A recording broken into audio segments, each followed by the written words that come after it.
बहुत बहुत धन्यवाद।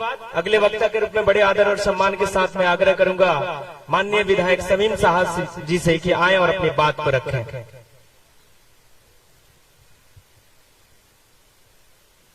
आज सिवान जिला में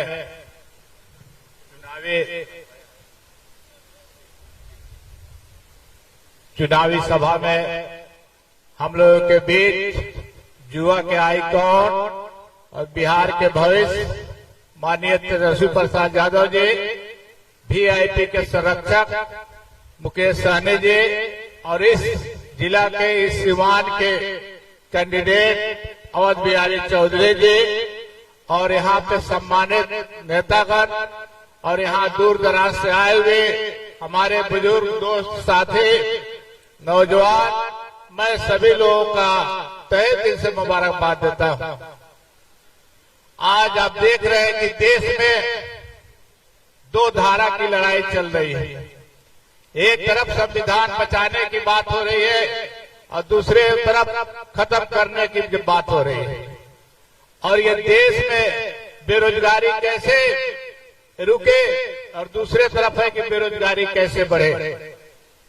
तो ये चुनाव चूंकि समय कम है, 25 तारीख को यहाँ पे लालटेन छाप पे आप इतना बटन दबावे कि यहाँ से तेजस्वी जी, लालू जी और सोनिया जी, राहुल जी और मुकेश सहनी जी, माले लेफ्ट, सारे लोगों का हाथ मजबूत हो। आज चूंकि ये देश की लड़ाई है और देश की लड़ाई में आपको भागीदारी होनी है। आपकी भागीदारी कैसे बने, एक कहानी पे मैं अपनी बात को खत्म करूंगा। एक जंगल में आग लगे थे, एक छोटी सी चिड़िया नदी से पानी लेकर के उसमें एक एक बूंद डाल रहे थे।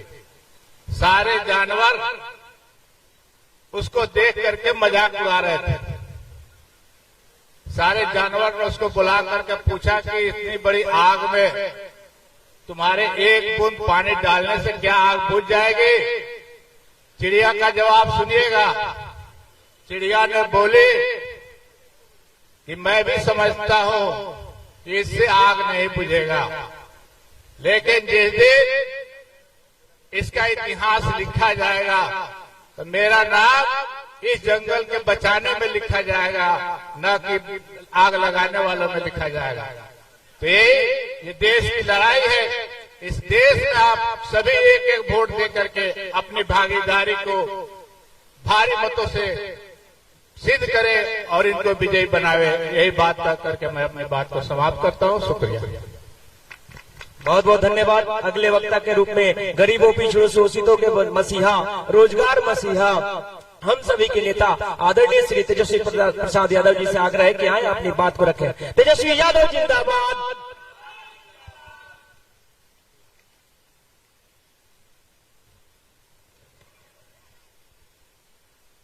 बड़हरिया विधानसभा प्रखंड पचरुखी में चुनावी जनसभा में उपस्थित हमारे बड़े भाई वीआईपी पार्टी के संरक्षक मुकेश सहनी जी, माननीय पूर्व मंत्री, कानून मंत्री शमीम अहमद साहब जी, स्थानीय विधायक बच्चा पांडे जी, माननीय विधायक सखदेव राम जी, हरिशंकर यादव जी, एमएलसी विनोद जायसवाल साहब जी, जिला अध्यक्ष विपिन कुशवाहा जी, प्रोफेसर महमूद हसन अंसारी जी, कांग्रेस के नेता फंजलेख हक जी, राजद नेत्री साइका अंसारी जी, माले के नेता नईमुद्दीन अंसारी जी, पंचरुखी के प्रखंड अध्यक्ष ललन यादव जी, राजद नेत्री नसीमा जमाल जी, हसनाथ राम जी, भगवान दुबे जी, गब्बर यादव जी, मोहम्मद खैर,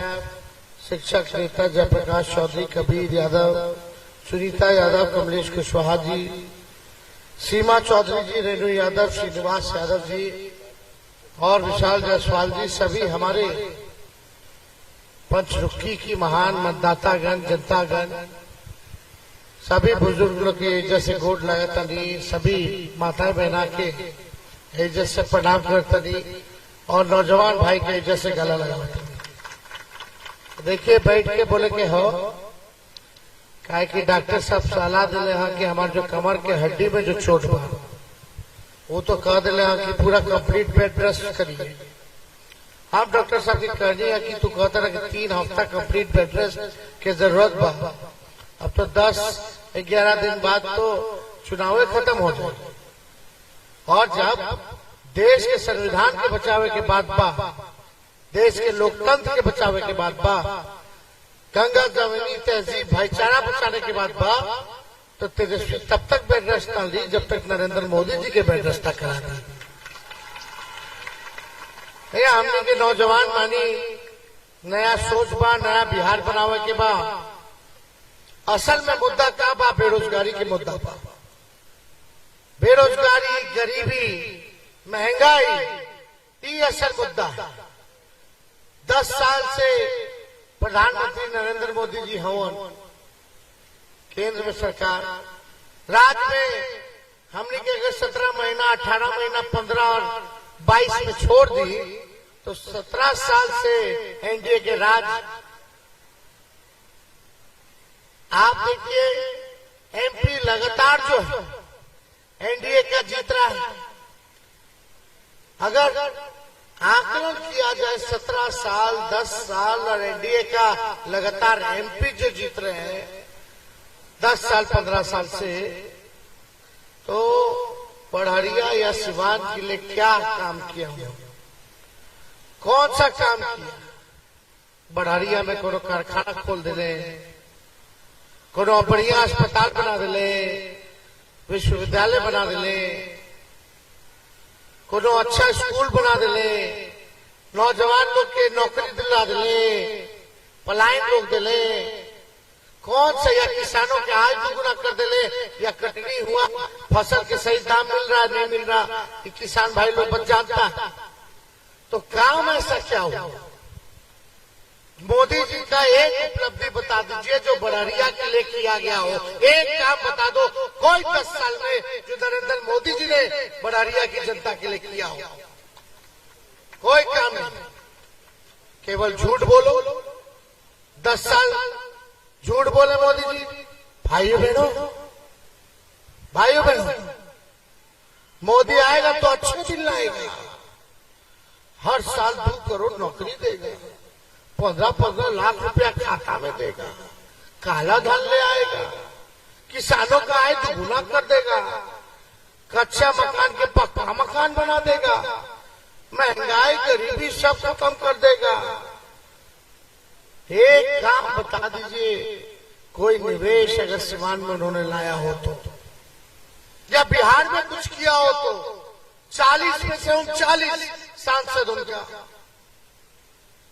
कितना चीनी मिल बंद पड़ा हुआ है। मोदी जी कहते थे काहे चीनी मिल में ताला लगा है 14 में। मोदी आएगा तो चंपारण में चनपटिया का चीनी मिल चालू करा के उसी चीनी का चाय पिएगा। क्या हुआ मोदी जी? कितना चीनी मिल खुलवा देना तुम? बताइए, जवाब। आज 11वां बार आज आते रहे बिहार, 11वां बार।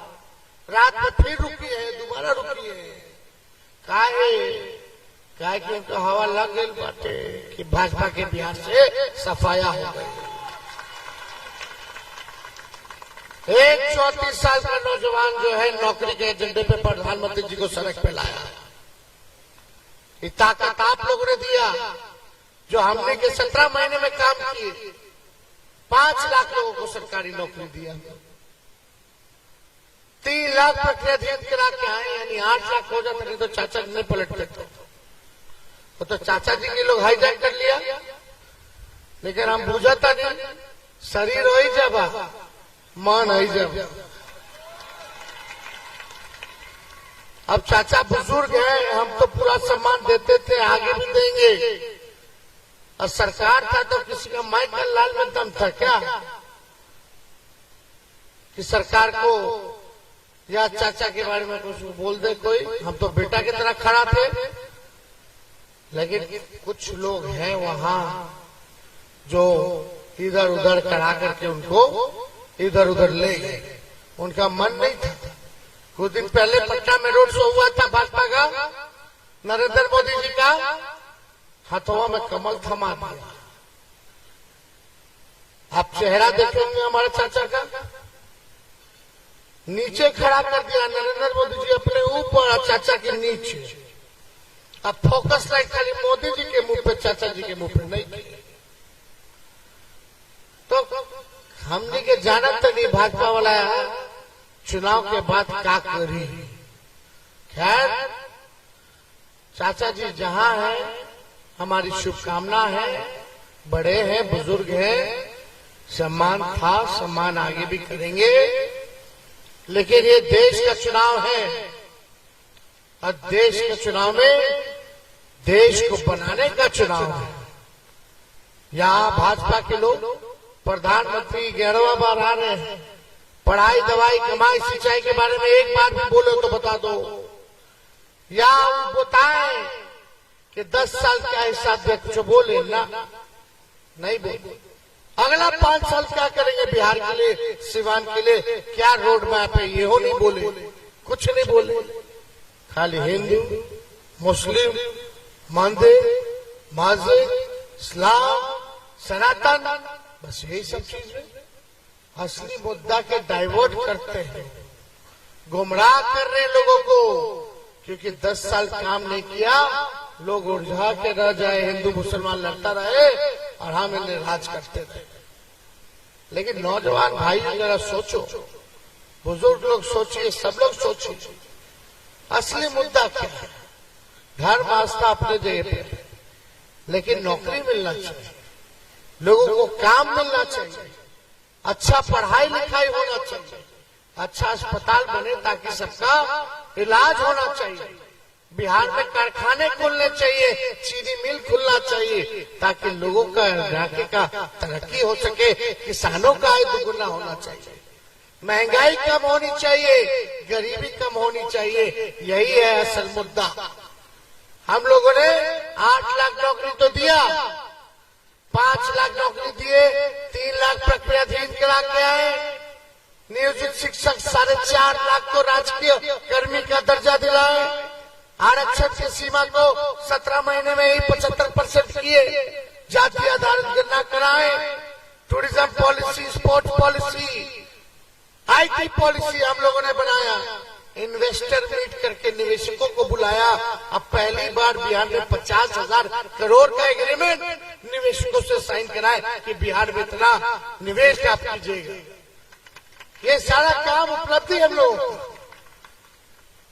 कर रहे थे काम, लेकिन भाजपा के लोगों का एक ही काम, जहां स्थिर सरकार उसको तोड़ो, चाहे बिहार का हो, झारखंड का हो, महाराष्ट्र का हो, छत्तीसगढ़ का हो, मध्य प्रदेश का हो, कर्नाटका का हो, राजस्थान का हो, ED CBI लगाओ, तोड़ो, पैसा दो, विधायक खरीदो, केवल और केवल हो आज, चाहे जनता केकरो सरकार चुनी, लेकिन बाद में भी बीजेपी सब करके अपना राज लाना चाहता है, तानाशाही कायम करना चाहता है। तो बताओ कहाँ रह गया लोकतंत्र? कल होगा तो चुनाव नहीं होगा, लेकिन मोदी जी काम के बारे में नहीं बात करते। बिहार आएंगे तो हिंदू मुसलमान तो करवे करते हैं, और ढेर गाली लालू जी के दी है, एक एक बात, कोई तर्क नहीं है। हम लोगों को गाली देने से नौकरी नहीं मिल रहा है लोगों को, कारखाना नहीं मिल रहा है लोगों को, अच्छी शिक्षा नहीं मिल रही है, अच्छी चिकित्सा नहीं मिल रही है। कल ही मुख्यमंत्री जी आए थे, हाई स्कूल का डिमांड था यहाँ के नौजवानों को। 17 साल है सरकार, 17 साल से 10 साल केंद्र में, यहाँ 17 साल MP उनका लगातार कितना साल से, फिर भी आप लोगों को मांग करने की जरूरत पड़ रही है, फिर भी मांग कर रहे हो। और सवाल पूछा जा रहा तो लाठी मिल रहा है, फिर भी लाठी खा रहे हो।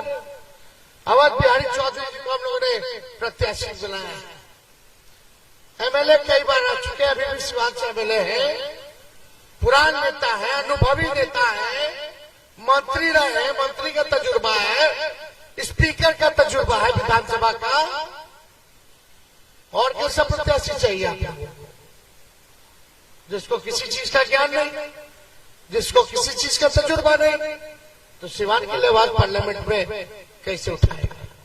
आवाज बिहारी रहेंगे तो सिवान के लिए ठोक करके पार्लियामेंट में आवाज उठाने का काम करेंगे। जितना प्रत्याशी है दिल पे हाथ रख के कहिएगा कि इनसे ज्यादा कोई अनुभवी अज्ञान वाला है क्या? ईमानदारी से कहना, ईमानदारी से कोई नहीं है। तो हम लोगों ने इतना बढ़िया प्रत्याशी दिया, हर जाति के लोग, हर वर्ग के लोगों से, हर धर्म के लोगों से अपील है कि इनको जिताइए। और हमें पूरा विश्वास है कि हम लोग सरकार बनाने जा रहे हैं, 300 पार हम लोग कर रहे हैं। और सरकार बनेगी तो 1 करोड़ नौजवानों को सरकारी नौकरी पूरे देश में हम लोग दिलाने का काम करेंगे। हम लोग झूठा वादा नहीं करते, जो कहे वो करके दिखाए। 5 साल मौका मिला था तो सोचो कितना को सरकारी नौकरी मिल गया था, जब 17 महीने में 5 लाख और 3 लाख प्रक्रिया दिन हम करा के आए। राहुल जी से हम लोग तय किया 1 करोड़ लोगों को हम लोग देंगे।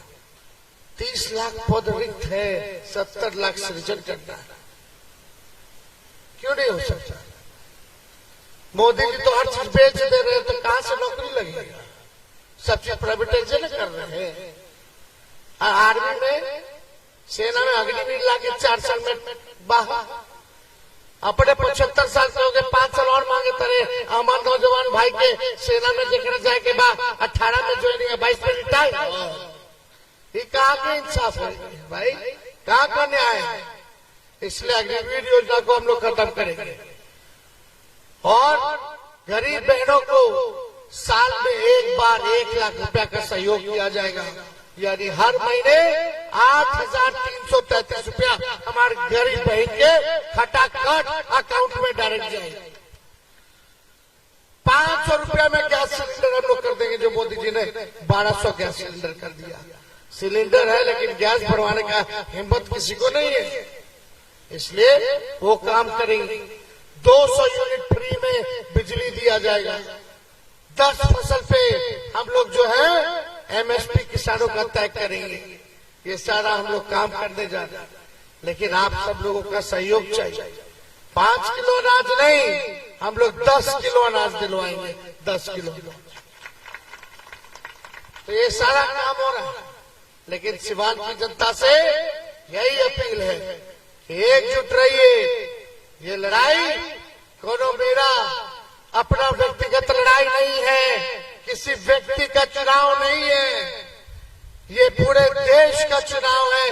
देश के संविधान, लोकतंत्र, आरक्षण को बचाने का चुनाव है, ये भाईचारा बचाने का चुनाव है और तानाशाही को खत्म करने का चुनाव है।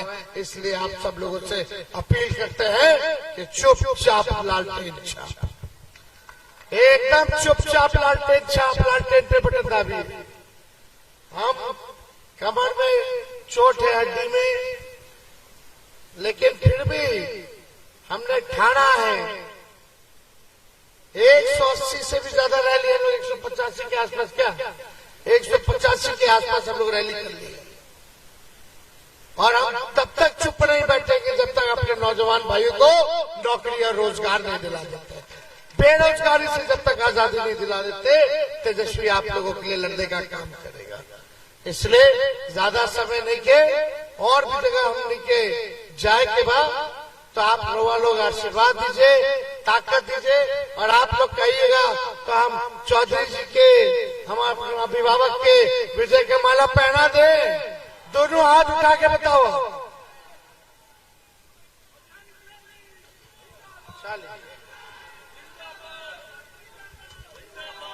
आपकी बारी, आपकी बारी, आपकी बारी।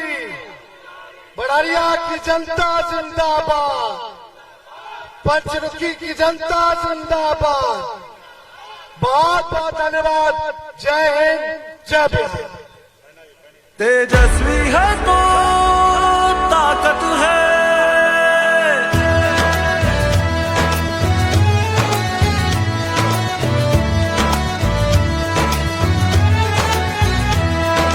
सुनहरा देश का कल होगा, नाकाम अब की हर छल होगा।